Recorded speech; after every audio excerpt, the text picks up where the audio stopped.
fosse falado, né, é necessário que fosse exortado, que Paulo contasse tudo o que havia acontecido ali durante essa sua segunda viagem missionária, né? Glória a Deus, glória a Jesus. E no versículo 23, Atos 18, 23, se você tiver uma Bíblia, acompanhe na sua Bíblia. Atos 23 fala que, havendo passado ali algum tempo, saiu atravessando sucessivamente a região da Galácia, a região da Frígia, confirmando todos os discípulos. Olha aí que bênção, né? Terceira viagem missionária do apóstolo Paulo. Então, após algum tempo ali, Paulo deixa novamente a cidade de Antioquia e vai reencontrando os irmãos, né? Vai ali visitando novamente as cidades que ele havia visitado na primeira e na segunda viagem. Então, nós tivemos aí que Paulo, vocês vão ver o terceiro mapa, né? Ainda tem um quarto mapa aí da viagem de Paulo até Roma. Então, Paulo, ele sai de Antioquia e ele vai novamente pelo mesmo caminho da segunda viagem missionária, né? Passa por Tarso, sua terra natal, né? Deve ter cumprimentado ali alguns parentes, e ele segue pelas mesmas cidades da primeira e da segunda viagem missionárias. Ele passa em Derbe, né? Passa em Listra, passa em Icônio, cidades onde ele foi perseguido, onde ele foi apedrejado, ficou ali quase morto, e passa também por Antioquia da Pisídia. Então, que bênção, né? Só que dessa vez nós iremos ver que Paulo ele vai seguir para a cidade de Éfeso. Então, de Antioquia da Pisídia, ele vai seguir diretamente. Não sei se vocês estão conseguindo enxergar, o mapa também não ajuda muito, a tela do celular pode ser pequena, mas Paulo ele segue aqui nessa linha vermelha, ele segue até Éfeso, né? Cumprindo assim o que ele tinha prometido aos irmãos, né? Que se o Senhor abençoasse, que se fosse do desejo do Senhor, ele voltaria para ter com os irmãos em Éfeso, né? Glória a Deus, glória a Jesus, né? Que bênção. Então, nós temos aí que Paulo está nessa viagem missionária, né? Está indo ali confirmando todos os discípulos, né? Passando pela Galácia, pela Frígia, pela Panfilha. E no versículo 24, nós temos um relato paralelo, né? Enquanto Paulo visitava essas cidades, o que está nos versículos 24 até o versículo 28 acontece de forma paralela. Então, nós temos que, enquanto Paulo visitava os crentes, né, era importante essa visita de Paulo. Paulo, ele não só foi um agente, uma bênção para aqueles irmãos, ele não só foi um missionário, mas ele foi um pastor também. Ele tinha desejo ali de fortalecer, de confirmar a fé dos irmãos. Então, Paulo tinha esse desejo pastoral, né, de cuidar das igrejas, saber se os presbíteros que foram eleitos lá atrás estavam dando conta, como estava a perseguição, se os irmãos precisavam de alguma ajuda, se os irmãos precisavam de alguma palavra de conforto, de exortação, se os irmãos precisavam de algo financeiro, né? A gente vê pelas cartas de Paulo que muitas bênçãos foram enviadas de uma igreja para outra, né? Ajudas com alimentos, né? Ajudas com financeiras de forma geral, por conta de fome, por conta de seca, de estiagem. Então, Paulo fazia isso, né? Ele tinha esse lado pastoral, né? De cuidar das ovelhas, né? Glória a Deus, glória a Deus, glória a Jesus. O versículo 24 fala que nesse meio tempo chegou a Éfeso um judeu natural de Alexandria, chamado Apolo, homem eloquente e poderoso nas Escrituras. Versículo 25. Era ele instruído no caminho do Senhor, e sendo fervoroso de espírito, falava e ensinava com precisão a respeito do Senhor, conhecendo apenas o batismo de João. Olha aí que bênção, né? Então, enquanto Paulo estava lá confirmando a fé, passando pelas cidades de Derbe, de Listra, de Icônio, nós temos aqui o Lucas, ele faz uma pausa no relato de Paulo e começa a falar sobre um cidadão chamado Apolo, um judeu, na cidade de Éfeso.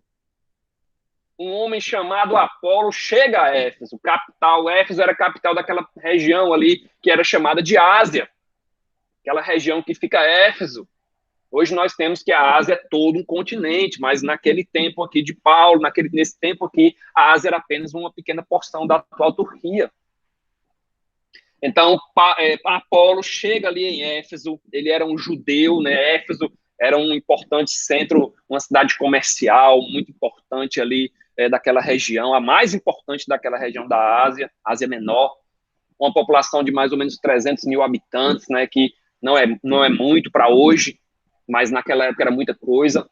Então, tinha um porto lá em Éfeso que recebiam mercadorias de todo mundo, produtos também escoavam por esse porto. Em Éfeso tinha um templo da deusa Diana lá, que era considerado uma das 7 maravilhas do mundo antigo, né, um local ali grande de idolatria, e atraía muitos visitantes, né, atraía pessoas ali do mundo inteiro, né, do mundo ali ao redor daquela região ali do mar Mediterrâneo. Então, esse templo, ele era todo de mármore, né? Ele era maior, para vocês terem uma ideia, ele era maior do que o Partenon lá em Atenas. Então, ele era grande, né? Era 140 metros por 78 de largura, tinham 100 colunas de mármore, quase 17 metros de altura. Então, era um grande templo lá, dedicado à deusa Diana dos Efésios, né? Então, e aí esse judeu, né, Apolo, ele chega lá em Éfeso. Ele está lá, né, no meu tempo que Paulo está visitando, Paulo perto de chegar ali em Éfeso, e ele está lá. Ele chega lá, vindo de Alexandria, natural de Alexandria. E é interessante a descrição aqui, as qualidades, né, de Apolo, que Lucas nos traz. Ele era judeu, né? O judeu já diz muita coisa. Ele sendo judeu, ele conhecia a lei, conhecia a tradição dos judeus. Ele era natural de Alexandria, no Egito, a cidade fundada por Alexandre o Grande, que recebeu o seu nome, fundada 300 anos antes de Cristo. Era a segunda cidade, Alexandria era a segunda cidade mais importante de todo o Império Romano. Ele perdia apenas para a cidade de Roma. Tinha universidade, Alexandria, quase 700 mil livros, rolos. Não tinha livros, claro, naquela época, 700 mil rolos. Então, na questão cultural, na questão educacional, a Alexandria só perdia mesmo para a cidade de Atenas, na Grécia. Mas na questão de grandeza, na questão política, importância, ela perdia apenas para a cidade de Roma. Então, havia uma população em Alexandria, muitos judeus moravam lá. Eu não sei se vocês lembram, há uns 2 estudos atrás, 2, 3 estudos atrás, a gente falou sobre a Septuaginta. Septuaginta é aquela tradução do Antigo Testamento, uma tradução do hebraico para o grego, né? O grego, ele, no período interbíblico, o grego assume esse papel aí como linguagem, como se fosse o inglês de hoje, né? Então, a Bíblia lá em hebraico, o Antigo Testamento, claro, ele teve que ser traduzido para o grego, né? Para que atingisse maior número de pessoas. Muitos judeus só falavam grego. Então, essa tradução da Septuaginta, ela foi feita por judeus em Alexandria. Então, inclusive, tem um judeu muito famoso, né, em Alexandria, filho de Alexandria, né, que é citado muitas vezes em estudos, em bíblias de estudo, em livros, filho de Alexandria, era de Alexandria, claro, né, glória a Deus. Então, Apolo era um judeu natural de Alexandria, homem eloquente. A palavra usada aqui para eloquente no grego, ela significa também alguém culto. Então, Apolo falava com desenvoltura, falava com clareza, com propriedade, com fluência, né? Um homem culto, com clareza, com inteligência, com sabedoria. Ele tinha o dom, né? O dom da oratória ali, né? Falava como alguém com propriedade de oratória, né? Glória a Deus, glória a Jesus. Né? E ele era poderoso nas Escrituras. Então, ele é muito instruído, né? Muito estudioso, possui um grande conhecimento do Antigo Testamento, da lei, dos profetas, né, da história de Israel.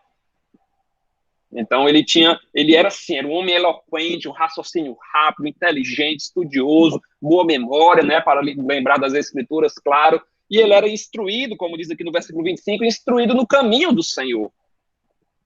Então, que bênção, né, daqui a gente pode ter dessas duas expressões, poderoso nas Escrituras e instruído nos caminhos do Senhor, a gente pode tirar um grande ensinamento.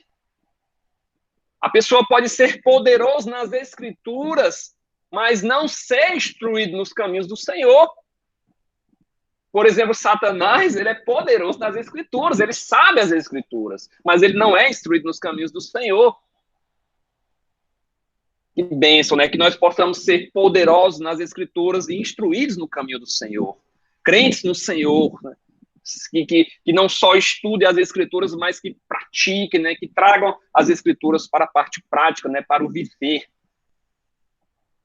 Glória a Deus, glória a Jesus. E essa palavra instruído aqui é aquela palavra, né, que nós conhecemos, né, que muitos conhecem, a palavra catequizar, né? Ele era catequizado no caminho do Senhor, ou seja, instruído, ensinado, informado oralmente nos caminhos do Senhor, né? Glória a Deus, glória a Jesus. E ele era fervoroso no espírito. Ele era alegre, né, entusiasmado ali, empolgado, cheio do fogo e da luz divina. Então, seu coração ali era fervoroso, ele era bênção, né? Uma pregação de Paulo e uma pregação de Apolo, eu não sei qual seria a melhor das duas, né? Para a gente ver. Se bem que a de Pedro é bênção também, né? Glória a Deus, glória a Jesus. Então, o coração ali voltado, né? Uma pessoa poderosa nas Escrituras, instruído no caminho do Senhor, fervoroso de espírito, falava e ensinava com precisão a respeito do Senhor. Então, que bênção, né?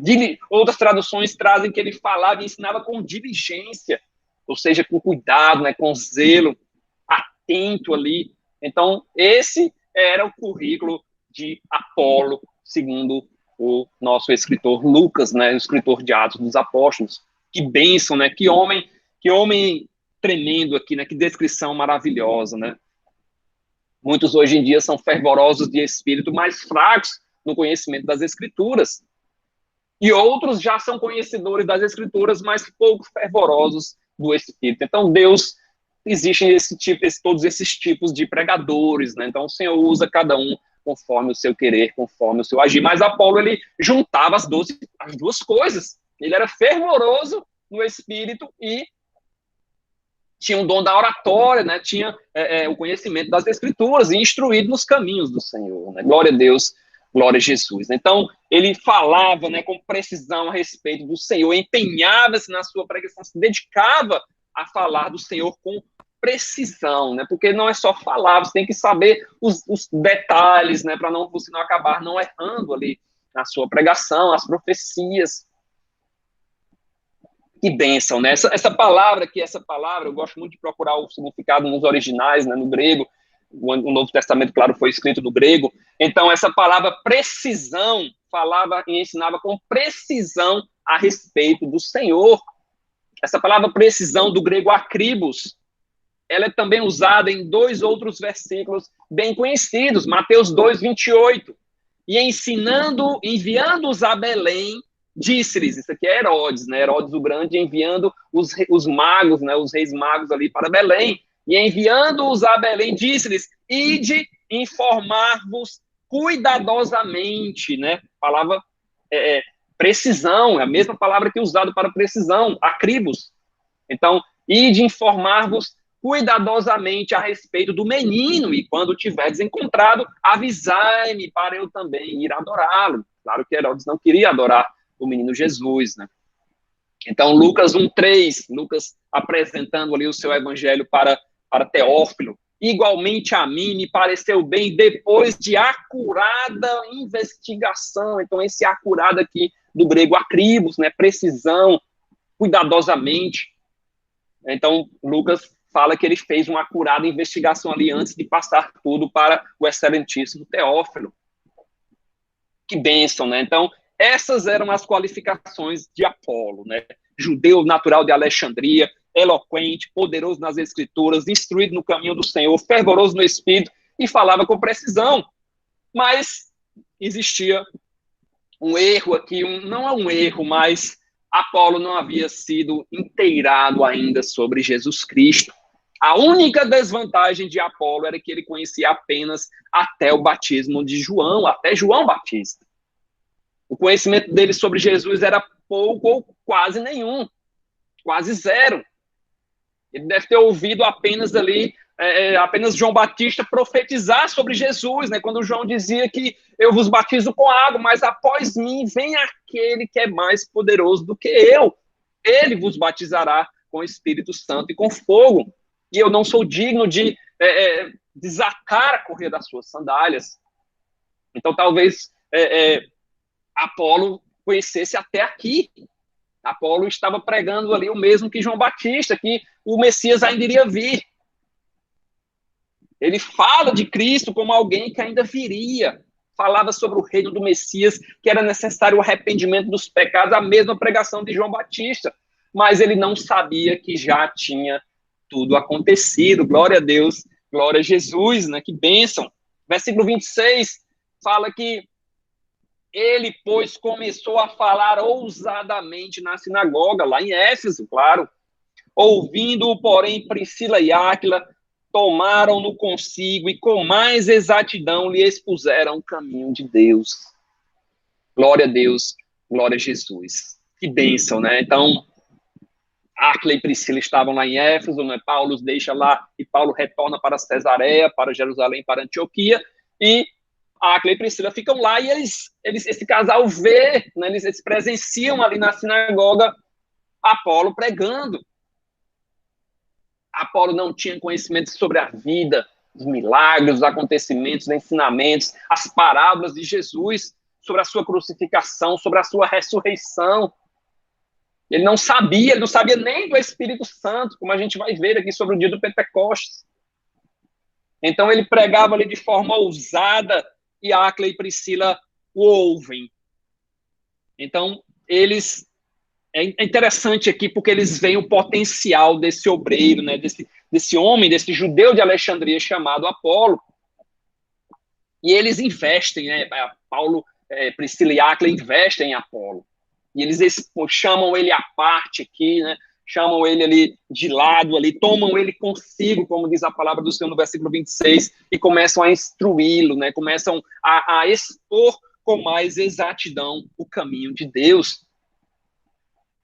Então, você vê aqui, né, que um casal ali, muitas mulheres, né, tem algumas igrejas que não deixam, né, as mulheres pregar, mas a gente vê aqui, né, as mulheres assumindo aqui papel de liderança, né, ensinando um obreiro ali, um homem no caminho do Senhor. As mulheres sempre são tratadas como sendo cheias do Espírito Santo, sempre são elas que primeiro ali se convertem ante a pregação de Paulo, muitas profetizam, e elas acabam aqui, ele e ela, né, acabam aqui ensinando a teologia a um homem pregador da palavra. Então, os que querem proibir as mulheres de pregar, né, tem que ler novamente o livro de Atos dos Apóstolos. Justo Gonzalez, um escritor, né, um estudioso da palavra, ele disse que o seguinte: Priscila e também as 4 filhas de Felipe, que nós iremos ver lá no final do livro de Atos dos Apóstolos, elas mostram que elas são o cumprimento do que Pedro falou em seu discurso lá no Pentecostes, de que os dons do Espírito Santo são derramados sobre os jovens, velhos, homens e mulheres. Então, as mulheres também têm um papel fundamental aqui na igreja primitiva, né? Glória a Deus, glória a Jesus. Então, esse casal, eles ouvem a pregação de Apolo, eles chamam Apolo ali, né? Chamam Apolo ao canto ali com eles e lhes declaram o caminho do Senhor, o caminho da salvação por intermédio de Jesus Cristo. Preenche ali o que faltava na pregação de Apolo. Vê as falhas, né, na pregação de Apolo e não desprezam ele, claro, outras pessoas poderiam ter desacreditá-lo na frente de toda a sinagoga, mas não, o chamam à parte e explicam o que tinham recebido de Paulo. E Apolo aceita. Apolo não fecha o seu coração, ele aceita o caminho, como era chamado a doutrina, o cristianismo era chamado de o caminho. Então ele humildemente aceita ali, né? Jovem, Apolo era mais jovem, claro, mas ele tem um coração ali aberto para receber os ensinamentos na receita de Jesus Cristo. Ele não endurece o seu coração como muitos judeus, não julgou que sabia de tudo, mas foi humilde para aceitar aquele novo ensinamento. E eles agem de forma correta, né? Claro, tomam Apolo ali no cantinho, uma atitude ali oportuna, uma atitude discreta. Que bênção, né? Glória a Deus, glória a Jesus. Muito melhor exortar ali de forma discreta, né, do que publicamente, né? Glória a Deus, glória a Jesus. Então, assim que Apolo tem conhecimento de tudo, ele já quer percorrer ali toda a região da Caia, e versículo 27, querendo ele percorrer a Caia era onde ficava Corinto, era onde ficava Atenas, então ele querendo percorrer a Caia, animaram-no os irmãos e escreveram aos discípulos para o receberem.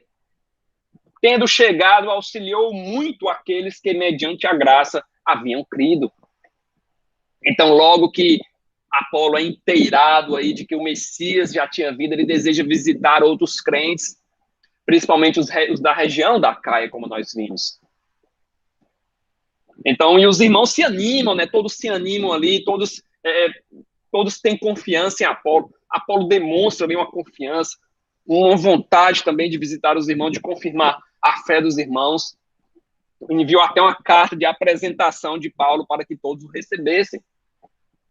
Naquela época existia perseguição, era necessário uma carta ali, tá aí chegando um irmão aí, ele é dos nossos, pode receber ele, que ele é cheio do Espírito Santo. Glória a Deus, glória a Jesus. E Deus usa tremendamente Apolo, né? Quando ele chegou, ele auxiliou muitos, ele, mediante a graça, né, os que haviam crido ali, Apolo ajudou, Apolo fortaleceu, Apolo encorajou a igreja que estava em Corinto, né? Em Atenas não se sabe, mas em Corinto existia uma igreja. Então, Apolo passou a fazer o que Paulo fazia lá na Caia. Convencer os judeus de que Jesus é o Cristo, versículo 28. Porque com grande poder convencia publicamente os judeus, provando por meio das Escrituras que Cristo é Jesus. Que bênção, né? A palavra do Senhor sendo usada, né, para provar a Jesus Cristo, né, as profecias, né, tudo que foi profetizado ali no Antigo Testamento. Como é bom mostrar as Escrituras, né, como é bom fazer como os bereanos, olhar nas Escrituras para saber se tudo era assim, né? Glória a Deus, glória a Jesus, né? Que bênção, né? Mas, como é o ser humano, só haverá perfeição quando Jesus voltar. Então, surgiram panelinhas, né? Surgiram panelinhas ali ao redor de Apolo, né? Claro, por sua eloquência, por ele ser instruído no caminho do Senhor, né? Todos gostaram dele. E surgem as velhas panelinhas. Paulo fala sobre isso em sua carta aos Coríntios, 1 Coríntios 3:4. Uns estão dizendo, eu sou de Paulo, e outro, eu sou de Apolo. Porventura não sois carnais? Vocês não são carne, não? Paulo está falando. Pois quem é Paulo e quem é Apolo? Pelo amor de Deus, só falta dizer isso. Se não ministros pelos quais crestes, e conforme o que o Senhor deu a cada um. Eu plantei, Apolo regou, mas Deus deu o crescimento. Glória a Deus. Paulo está falando que vocês não são tudo carne. Tem uns dizendo aí que é de Apolo, tem uns dizendo que é de Paulo. Nós somos só ministros. É o Senhor que vocês têm que dizer, eu sou do Senhor, e não eu sou de Apolo, eu sou de Paulo. Glória a Deus, glória a Jesus, né? Mas onde houver homem, vai haver. Nós somos seres falhos, né? Nós procuramos nos santificar mais e mais, mas nós somos falhos. Só haverá perfeição em Jesus Cristo. Por isso que não devemos olhar para o homem, mas apenas para Jesus, né? Glória a Deus, glória a Jesus. Que bênção. Então, capítulo 19, nós temos que, foi um desencontro, né? Apolo sai para cá e Paulo chega em Éfeso. Glória a Deus. Então, nós temos que Paulo, ele chega, né? Ele cumpre a promessa feita aos seus irmãos na sua segunda viagem missionária, quando ele passa ali de forma rápida por Éfeso. Ele, depois de passar pelas regiões da Galácia, da Frígia, né, de Ponto, ele chega em Éfeso, versículo 1 do capítulo 19. Aconteceu que, estando Apolo em Corinto, Paulo, tendo passado pelas regiões mais altas, né, nós vimos que a Antioquia ficava em cima de uma cadeia de montanhas, chegou a Éfeso e, achando ali alguns discípulos, perguntou-lhes, recebestes porventura o Espírito Santo quando crestes? Ao que eles responderam, pelo contrário, nem mesmo ouvimos que existe o Espírito Santo. Então, Paulo encontra ali alguns irmãos, né, alguns discípulos. Nós iremos ver que era um grupo pequeno. Lá no versículo 7 são apenas 12 irmãos. E a gente vai ver que o tempo que Paulo passou ali, a igreja cresceu de forma grandiosa, né? As regiões todas foram evangelizadas. Como o apóstolo Paulo se dedicava, né? Como ele era cheio do Espírito Santo do Senhor. Então, nós iremos ver aqui que esses 12 aqui cresceram bastante. Então, Paulo chega ali na cidade de Éfeso.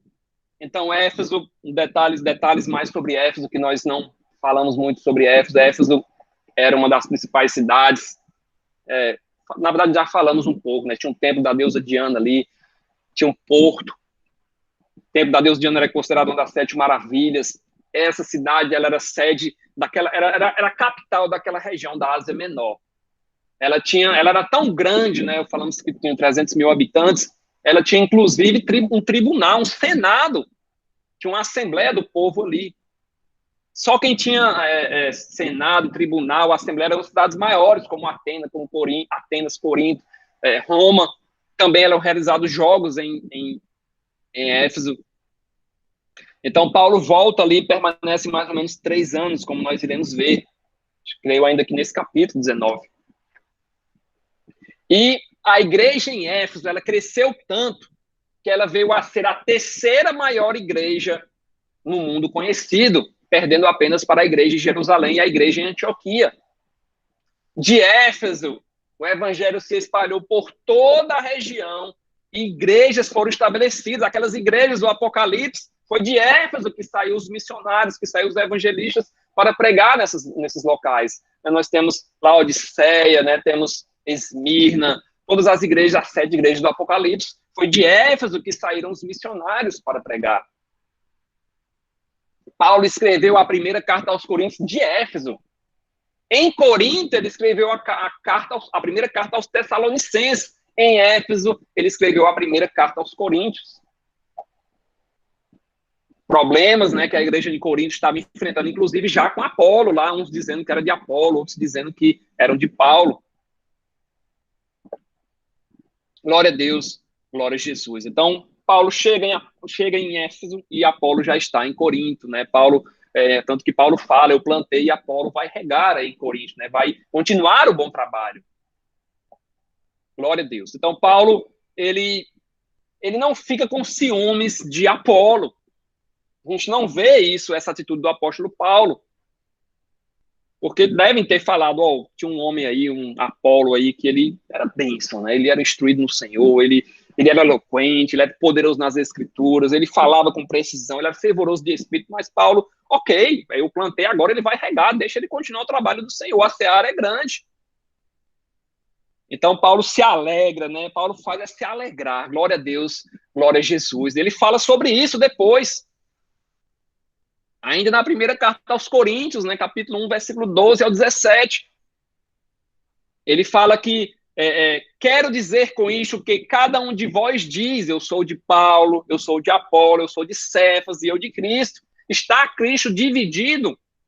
Foi Paulo crucificado por vós ou fostes batizado em nome de Paulo? Dou graças a Deus, porque a nenhum de vós batizei, senão a Crispo e a Gaio. E batizei também a família de Estéfanes. Além disso, não batizei nenhum outro, porque Cristo enviou-me não para batizar, mas para evangelizar, não em sabedoria de palavras, para que a cruz de Cristo se não faça vã. Então, Paulo novamente falando ali que havia divisões. E ele fala que ele está ali para evangelizar, ele quer que evangelizem. Não quer glória dos homens para ele. Então, os irmãos em Éfeso, eles não conheciam muita coisa, né, como nós vimos. Versículo 2 fala que eles não sabiam do Espírito Santo. Versículo 3, Paulo perguntou em que fostes batizados. Eles responderam no batismo de João. Versículo 4, disse-lhe Paulo, João realizou o batismo de arrependimento, dizendo ao povo que cresce naquele que vinha depois dele, a saber, em Jesus. Então, os cristãos em Éfeso, eles conheciam apenas até João Batista. A doutrina lá estava um pouco defasada, estava meio defasada ainda, né? Já tinha acontecido tanta coisa aí depois de João Batista, né? Então, e o Espírito Santo era desconhecido para eles, né? Os dons do Espírito Santo, os dons de línguas, né? De profecia, de interpretação, de operação de maravilhas, né? Todos esses dons eles desconheciam. Claro, eles viam as pessoas sendo curadas ali, mas ouviam as curas, mas não estavam ainda sabendo que eram curadas em nome de Jesus. e não sabiam também do derramamento do Espírito Santo, em Atos 2, lá no cenáculo. E Paulo os instrui sobre Jesus Cristo. Então, Paulo, ele segundo Warren Wiersbe, que é um outro teólogo, né, um estudioso também, escritor de livros, né, de teologia, ele fala que Paulo explicou-lhes que o batismo de João era um batismo de arrependimento, que olhava para o futuro, para a vinda do Messias, no versículo 4 aqui. Enquanto o batismo cristão, o batismo de Jesus, era um batismo que olhava para o passado, para a obra consumada de Cristo na cruz. Então, o batismo de João, segundo Warren Wiersbe, era um batismo que apontava para Jesus. O batismo de João apontava para o futuro. E o batismo cristão que Jesus ordenou apontava para o passado, para a obra de Jesus na cruz, na sua ressurreição. Que bênção, né? Glória a Deus, glória a Jesus. Então, o versículo 5 fala que eles, tendo ouvido, eles vieram a crer, foram batizados em nome de Jesus. O versículo 6 fala que Paulo, impondo-lhe as mãos, veio sobre eles o Espírito Santo, e tanto falavam em línguas como profetizavam. Eram ao todo uns 12 irmãos. Olha aí que bênção, né? Como Paulo era tremendo, Paulo, né? Ele chegava, o que é que vocês conhecem aqui? Não, a gente conhece até João Batista. Então, aconteceu isso. Paulo passou ali 3 anos, então deve ter falado tudo ali que ele sabia sobre Jesus Cristo. Então, vieram a crer e foram batizados em nome do Senhor, conforme o batismo é uma ordenança deixada apenas pelo Senhor. Nós temos apenas 2 ordenanças nas Escrituras, ou sacramentos, né? Tem gente que gosta de chamar de sacramento, nas Escrituras só tem 2 que o próprio Senhor Jesus deixou, que é o batismo e a Santa Ceia. E o batismo, ele não é condição para a salvação, mas é o testemunho da salvação. O batismo é aquele selo visível, né, de uma graça invisível. Então, é como se a pessoa quisesse externar publicamente o que aconteceu no seu interior. Um ato público ali, né, pelo meio do qual a gente mostra, né, afirma que pertence ao Senhor e ingressa na família do Senhor, né? Então, Paulo impõe ali as mãos após esse batismo nas águas e eles são batizados com o Espírito Santo e já recebem dons ali, né? Começam a falar em novas línguas e já profetizando, né? Dons do Espírito Santo, sinais exteriores e visíveis da presença do Espírito Santo ali no meio desses 12 irmãos. Olha como a igreja era pequena. É importante a gente memorizar esse versículo 7, 12 irmãos. E nós iremos ver nos próximos versículos como a igreja cresceu em número, como a igreja de Éfeso se expandiu. Então, o mesmo que acontece aqui no versículo 6, já aconteceu outras vezes, né, inúmeras vezes aí ao longo do livro de Atos. Aconteceu em Atos 2 ali com os apóstolos no cenáculo, aconteceu em Samaria, né? Aconteceu com Cornélio e toda a sua família, o revestimento de poder aqui do Espírito Santo, né? As pessoas profetizando ali, que bênção, né? Glória a Deus, glória a Jesus, né? E o versículo 8, né? A gente já está um pouco corrido aqui, mas vamos pelo menos até o versículo 8, 9, até o 10 aqui dá certo, né? Glória a Deus, glória a Jesus, né? Que bênção. Então, Paulo, ele começa como pelo mesmo local de sempre, né, lá na cidade de Éfeso. Ele começa na sinagoga, apesar de já existir um grupo ali de crentes, mas Paulo insiste mais uma vez com os judeus, né? Então, versículo 8, capítulo 19, durante 3 meses, Paulo frequentou a sinagoga onde falava ousadamente, dissertando e persuadindo com respeito ao reino de Deus. Então, Paulo insiste novamente ali com os judeus, né? A sinagoga, o local de culto, local de adoração dos judeus. Paulo tentava ali, na seca do reino de Deus, tentar instruir, tentar ousadamente dissertar, persuadir a respeito de Jesus Cristo. Então, sobre Deus, sobre sua graça, sobre sua misericórdia, sobre o seu Filho amado que veio ao mundo. Então, ele fica aí, nós já vimos essa palavra, né, essa palavra que dissertar, nós já vimos ela usada lá em Tessalônica. Só que lá a palavra era outra, era razoar. Não sei se vocês lembram. É a mesma palavra, mas aqui foi traduzida como dissertar. Essa palavra ali, dialegomai, no grego, da onde vem dialética, né? Então, Paulo discutia. Essa palavra significa isso, discutir, arguir, debater, responder perguntas, tirar dúvidas, tudo está incluso nessa palavra dissertar, arrazoar, lá em Tessalônica, capítulo 12, se eu não me engano. Então, Paulo apresentava razões, Paulo respondia perguntas, tirava dúvidas, tentava convencer os judeus acerca do reino de Deus, de que Jesus era o Redentor, de que Jesus era o Salvador. Então, Paulo tentou por 3 meses, mas o negócio ali era difícil, né? Poucos devem ter crido, né? Glória a Deus, glória a Jesus. Tudo, claro, baseado nas Escrituras. Então, o versículo 9 fala que alguns deles se mostraram empedernidos e descrentes, falando mal do caminho diante da multidão. Paulo, apartando-se deles, separou os discípulos, passando a discorrer diariamente na escola de Tirano. Então, 3 meses ali, a paciência de Paulo ali, todo sábado ali na sinagoga, discutindo, dissertando, persuadindo, mas o pessoal não queria saber de Jesus Cristo. Essa palavra empedernidos, né, significa coração endurecido.